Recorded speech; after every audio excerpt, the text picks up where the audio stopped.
Other than the wonderful Megyn Kelly in the United States. Now, why is Michele Obama whinging? She seems to always be whinging. Why are things so hard for her right now? I know. I mean, because when you're thinking of victims of this awful world, you think of Michele Obama and how terrible we've all been to her.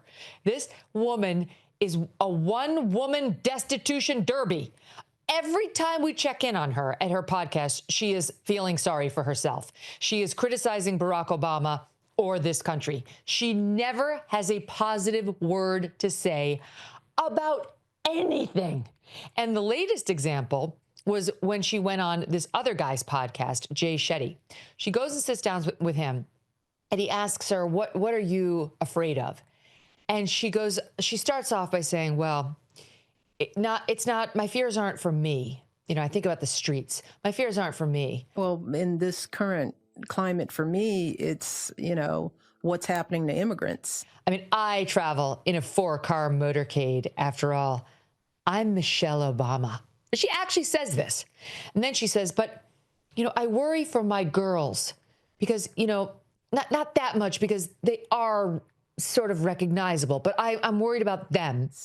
So it's not the fear for myself anymore. I drive around in a 4-car motorcade with a police escort. I'm Michele Obama. I do still worry about my daughters in the world, even though they are somewhat recognizable. And then she goes, and then you're like, why? What's going to happen to her girls if they're not recognizable? And she goes on a diatribe about the arrests that we're making of illegal immigrants. And that now we all have to live in fear, people of color, because it's a racist Republican Party that's running America now, that people of color, I guess, have to live in fear because we're all a bunch of racists who made her a billionaire and elected her husband president twice. But we're so racist, you see, we could just grab any random person of color in the street and send them off to El Salvador. Now that we have leadership that is sort of indiscriminately determining who belongs and who doesn't. American citizen, brown, you're done. That's what we're looking for. Without any context to the fact that all that has happened is they've rounded up illegal immigrants and sent them to El Salvador who have already been deported, and not American citizens. Some the media has claimed are American citizens, but they're not. No American citizens. Anyway, it's just been so ridiculous. And the fact that she would try to parlay this into I'm so scared, but also super important. But also my daughters are brown, so they're also potential victims because everyone hates brown people, unless they could identify them as an Obama, in which case we'd be fine because everyone loves us. But as you can watch the wheels calculate in a way that just confirms everything you believed about this woman. Now, did you see your old mate Rachel Maddow, that crazy super mega lefty? She's about to go back into the woods because she's done her time. She's done 100 days, the first 100 days of the Trump presidency. And she says that it's okay, everyone, relax. Yes, he's still president, but democracy is still winning. The president is very upset that the polls show that the country does not like him. The country really, really does not like him and sees his first 100 days as a disaster.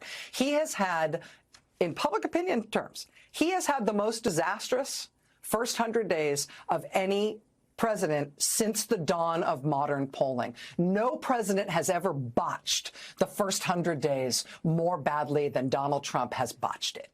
Oh, my God. So $30 million a year. I guess maybe they knocked it down to 25 once everybody got fired from the Joy Reid show and she took us, whatever. The point is she's making gobs of money and working 1 day a week. And she talked about herself going to 5 days in the first 100 days of the Trump presidency, like she was literally going to the front lines of Iraq.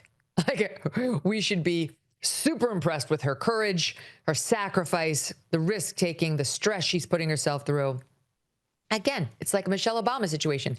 We don't care. No one feels sorry for you. Shut up and do your stupid job where you sit in your air-conditioned studio with people running out to powder your face. And I mean, I guess somebody has done that hair. It's unclear, but they'd have to be insisting on it, wouldn't they? In any event, the same outfit every night. We know absolutely no effort is made to look good or polished.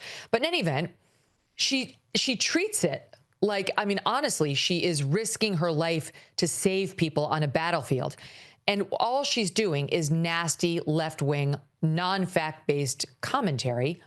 And she does think that that's laudable. She thinks that the press is this champion of the people and that Trump is very wrong to demonize them as enemy of the people, and that they're, the last bastion of democracy, saving us from a tyrant who means to unleash this sort of autocratic means of being president upon us, and that she's their leader. I mean, I think she thinks that's why it's so important, is because it makes her important, notwithstanding the fact that her ratings are in the toilet, as are pretty much all of MSNBC and CNN. The only cable channel putting any numbers on the board right now is Fox because of Trump, obviously. Yeah, I love it. The fight is so vital. It's the future of our country. But I'm going to be somewhere else for the next 3 and a bit years. I'll be in one of my many homes. Now, forgive me for saying, but you have such a wonderful glow about you, as always. You're one of the reasons we're in HD.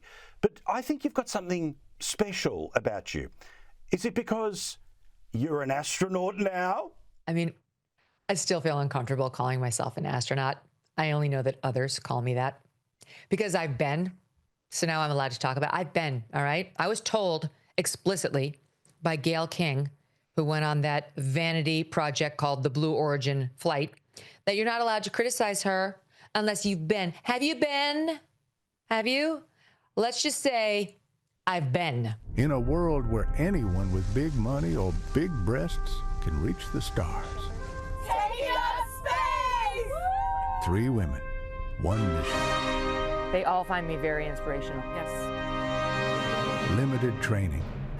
Right, left, right, left. Their dream to inspire humanity, or at least grab a few good selfies. That's what we call a deep tease. You can see it all on Megyn's show on Friday. We'll make sure we'll load it up on all of our socials. We love you, darling. We'll see you next week. See you, Paul.